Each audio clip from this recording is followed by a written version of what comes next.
Wire રહ્યો ને filament કહેવાય. શું કહેવાય? આનું નામ ફિલામેન્ટ છે. આમ આપણે નામ ન આવડે તો વાયર કહી તો હાલે, પણ આ ફિલામેન્ટ રહ્યો ને આની કોઈ કિંમત ન હોય. આ આખો દડો લેવા જાવ ને 600 રૂપિયામાં આવી જાય, ખાલી 500 રૂપિયામાં. હારામાં હારો હોય એનાથી નીચે રેન્જનો લેવો હોય તો 400 રૂપિયામાં મળી જાય. 450માં આવા જ આના ભાવ હોય. હવે આમાંથી તમે વિચારો, આ એક દડામાંથી કેટલી વસ્તુ બનાવી શકાય? ઘણી બનાવી શકાય. આપણે 3 વસ્તુ તો આમાંથી બનાવી નાખી છે. 2 વસ્તુ તો રેડમાંથી બનાવી, જો આમાંથી બનાવી નાખી, તોય હજી વાયર આટલો ખૂટ્યો નહીં જાજો.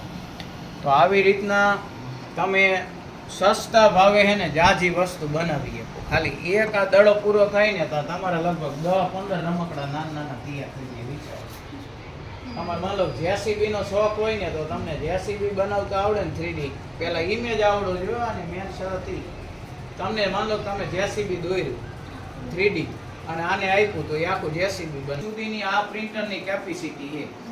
એટલે હા, એટલું હાઈટ અને પહોળાઈ કેટલી 10 અને હાઈટ 12 10 x 12 ઇંચ સુધીની વસ્તુ તમારે બનાવી હોય તો આમાં બને. પછી તમે એક કહો મારે સાહેબ 15 ઇંચની વસ્તુ બનાવી હોય તો એની આની કેપેસિટી નથી, એના માટે બીજું પ્રિન્ટર મોટું લાવવું પડે. સમજાડું તમને? આ પ્રિન્ટર રહ્યો ને એ ટૂંકમાં એ અહીંયા સુધીની કેપેસિટી ધરાવે. તો આવી રીતના હા, પ્રશ્ન બીજો કોઈ તો પૂછો.